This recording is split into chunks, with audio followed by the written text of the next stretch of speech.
बीडच्या धारूर शहरात ऐतिहासिक महादुर्ग किल्ल्याची आता दुरवस्था झाली आहे। सध्या या ठिकाणच्या भिंतीवर झाडे उगवले आहेत, तर परिसरात वेड्या बांबळीचा वेढा पडलाय।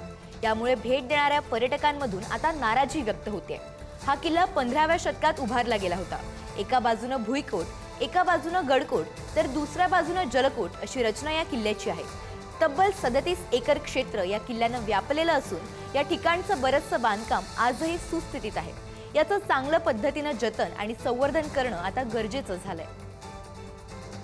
बीड जिल्ह्यातील ऐतिहासिक शहर म्हणून ज्या धारूरची ओळख आहे आणि ज्या धारूरच्या नावाआधी किल्ले असं लावलं जातं, किल्ले धारूर असं संबोधलं जातं, तो जो किल्ला आहे त्याकडे कुठेतरी आता पुरातत्व विभागाचं दुर्लक्ष होतंय, असा आरोप या ठिकाणच्या स्थानिकांचा होतोय। आपण सध्या या किल्ल्याच्याच परिसरात आहोत आणि पाहू शकतो अतिशय 15व्या शतकात हा किल्ला बांधण्यात आला होता, उभारण्यात आला होता। त्याची आता दुरावस्था झाली। साहजिकच या ठिकाणी याचं जतन आणि संवर्धन करण्याची गरज आहे, परंतु त्या दिशेने प्रयत्न मात्र पूर्ण क्षमतेने होत नसल्याचं आपल्याला पाहायला मिळतं। अतिशय पुरातन हा किल्ला आहे, परंतु त्याचं जतन आणि संवर्धन योग्य पद्धतीने होत नसल्याचं दिसतंय। आतापर्यंत या किल्ल्याला 7 कोटी रुपयाचा निधी संरक्षित स्मारक म्हणून 1998 ला जाहीर झाल्यावर नंतर साधारणतः एक 10 वर्ष 15 वर्ष लागली की तो निधी यायला।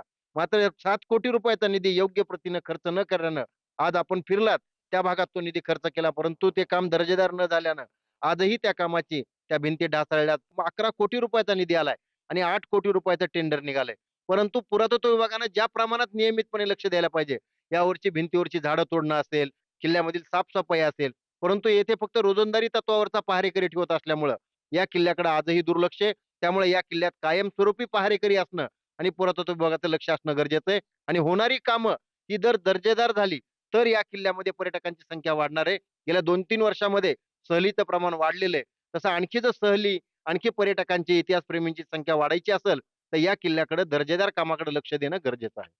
नक्कीच या ठिकाणच्या या किल्ल्याचं जतन आणि संवर्धन होणं गरजेचं आहे। नाहीतर धारूर या शहरापुढं जे किल्ले लावलं आहे तेवढं किल्ले या ठिकाणी राहील, किल्ले धारूर हे शहराचं नाव राहील, परंतु किल्ला मात्र नामशेष होईल अशी भीती या ठिकाणी व्यक्त केली जाते। याकडे प्रशासनानं आणि पुरातत्व विभागानं लक्ष द्यावं अशी मागणी होत आहे। उदय नागरगोजे, पुढारी न्यूज, बीड।